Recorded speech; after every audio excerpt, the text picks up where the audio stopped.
Welcome back, everyone, to another weekly recap. This week, we arrive at Season 2 of the Morning Grind Fondo series as we turn to the London Loop with a Box Hill finish. For this morning's race, I'm riding with my Dirt teammates, the pink jerseys with number 20 on them. DIRT stands for Dad's Inside Riding Trainers. We are a community of like-minded fathers focused on balancing our lives with our love of bikes, our families, and our responsibilities. The Morning Grind Fondo is a series of 12 races in which the best 9 races count.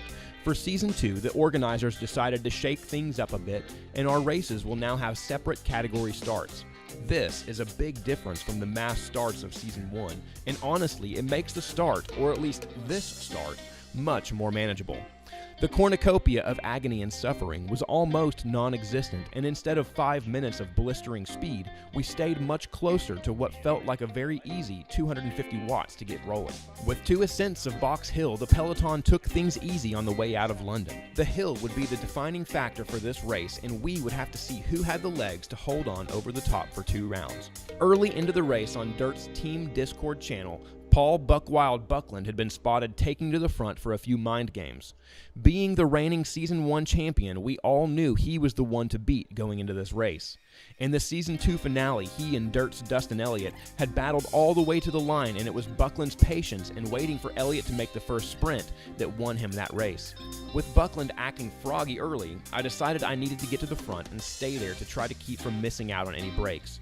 At the very least, a forward position going into the Box Hill climb should at least help me stay with the group over the hill. The first ascent proved quickly to be more of an assault than an ascent.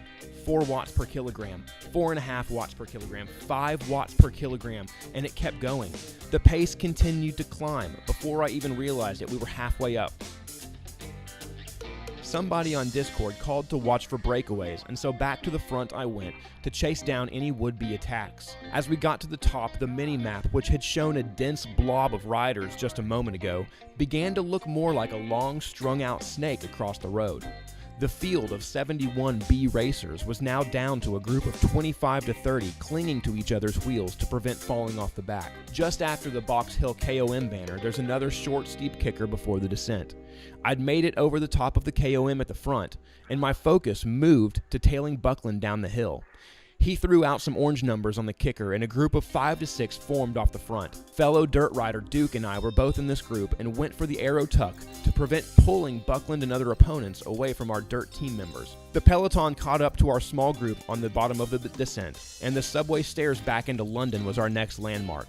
Again, Buckland sprinted off the front, toying with me as I stayed glued to his wheel. By this time, our group had grown significantly.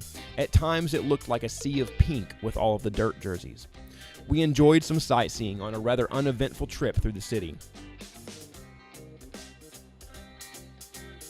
At the subway going back for our second assault of Box Hill, I looked at the distance to finish and was shocked to see only 2 miles remaining. I thought we had to finish this lap and then another like the A category. Instead, we would just be climbing to the KOM banner at the top of Box Hill. This sure changes things for this climb. I stayed on the front, afraid to leave the security of the top 15. Buckland was there, and so was Mellow Johnny. But I had Sterney, White, and Duke with me to help try to hold the group. John Duke immediately went to the front and started setting a pace that I didn't think I could hold. Duke was on fire. He strung out the race, and Buckland sat on his tail with 1.2 to go and halfway up the hill. This is where the group began to split. The pace that Duke was setting on the front had caused a break, and I barely latched onto the front group. At 0.8 miles to the finish banner, Duke was still on the front, hammering up this climb, while I yo-yoed off the back.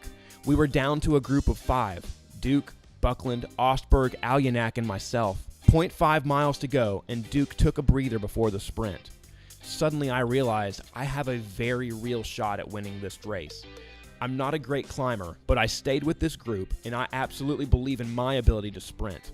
I knew the opposition, and I had to be patient and wait for Buckland to make the first move. With 0.2 to go as we rounded the corner before the KOM, Ostberg was the first to sprint, immediately followed by Buckland. It was time. I took the safety off my weapons of mass destruction and gave everything I had. I caught Buckland and I surged past Ostberg at the KOM line. The B race finish was McAfee first, Ostberg second, Buckland in third, with Duke, Rich B, Sterney, and Dumpster Fire, all placing in the top 10 for dirt. Man, what a race. That is my first ever win on a course that I expected to be bantha fodder on. I've learned some valuable lessons over the past 4 months riding with this dirt team. First, the pain cave always goes deeper, and second, the importance of the draft. I tend to be a hammerhead and want to stay on the front and pull. It's great for the Dirt Datter race, but not for these MGF races. Today, I made staying in the draft to conserve energy and tailing Buckland my only goals. Staying in another rider's draft on Zwift saves up to 25% of your energy or more, but staying in that draft is a learned skill and it takes time to learn it. Just look at how the professional racers have fared while racing against the Zwift All-Stars and the Zwift Dream Team in the KISS Super League. Knowledge of how the draft works is incredibly important.